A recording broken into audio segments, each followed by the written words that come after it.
खरं तर रोहित आत्तापर्यंत चला हवा येऊ द्यामध्ये माझा वट्टामध्ये जास्त वेळा आलेत आणि माझा कट्ट्यावर पहिल्यांदा आले.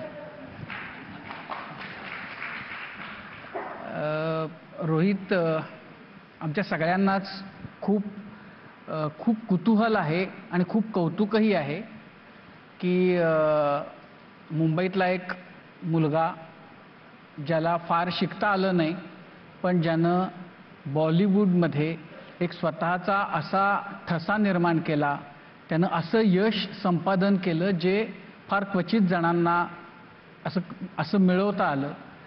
आणि म्हणजे खरं तर वडील बॉलिवूडमध्ये होते, फाईट मास्टर होते आणि मधल्या काळामध्ये असं बघायला मिळालं की एकीकडे शेट्टी, दुसरीकडे वीरू देवगण, तिसरीकडे राज कौशल, अशा 3 फाईट मास्टर्सची मुलं बॉलिवूडमध्ये खूप वेगळ्या प्रकारे आता राज्य करताना दिसतायत आम्हाला.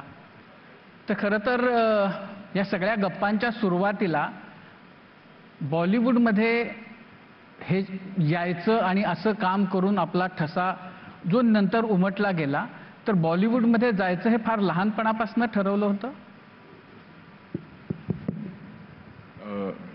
मतलब वो दिन याद नहीं है कि कब ऐसा डिसाइड किया कि नहीं अभी ये नहीं करना है और डायरेक्टर बनना है. हमेशा से यही था कि बिकॉज डैड फिल्म इंडस्ट्री में थे, एक्शन डायरेक्टर थे, सो ऐसा लगता था कि यही हमारा काम है और यही मुझे भी करना है. और मुझे वो दिन याद नहीं कि मैंने कब डिसाइड किया कि मुझे हिंदी फिल्म इंडस्ट्री में आना है. वो बचपन से ही दिमाग में ये था कि नहीं मैं इधर मैं एक एक्शन डायरेक्टर बनूंगा या मैं एक डायरेक्टर बनूंगा. कभी ये सोचा ही नहीं कि इसके अलावा कुछ और करना है.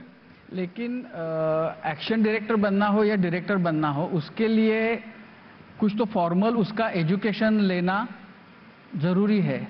तो क्या आपको ऐसा लगा था कि मुझे अगर एक्शन भी डायरेक्टर बनना है तो उसका वो ट्रेनिंग और वो सब सीखना चाहिए? आई थिंक जो सबसे इम्पोर्टेंट एजुकेशन होता है वो सिनेमा होता है, कि आप कितना ज़्यादा सिनेमा देखते हैं और कितना आप ऑब्जर्व करते हैं.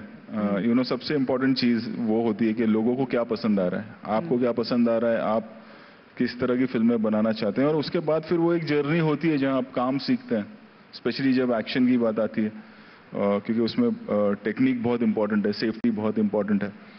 और तो मैंने शुरुआती मतलब मैं जब आई वॉज 17 साल का था तब से मैंने शुरुआत की काम करने की. मैंने वीरू जी के साथ काम किया, कुकू कोहली जी जिन्होंने फूल और कांटे बनाई उनके साथ काम किया. तो मैं डायरेक्शन में, एक्शन में, दोनों में उस टाइम से काम करते आया हूँ, 17 साल की उम्र से.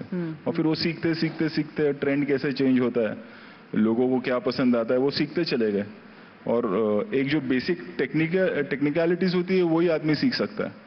बाकी तो वो खुद का एक इनोवेशन होता है कि वो क्या बनाना चाहता है. मतलब आपके घर में सिनेमा था, लेकिन आप उस वक्त रहते कहाँ थे? आप मतलब एज अ फैमिली आप क्या घर में कौन कौन थे? और मम्मी थी, dad he passed away when I was in my 3rd standard. मैं बहुत छोटा था तभी. बट फिर ये था कि काम यही करना है जो डैड ने किया है. और फिर सांता क्रूज से हम लोग शिफ्ट हुए दहीसर.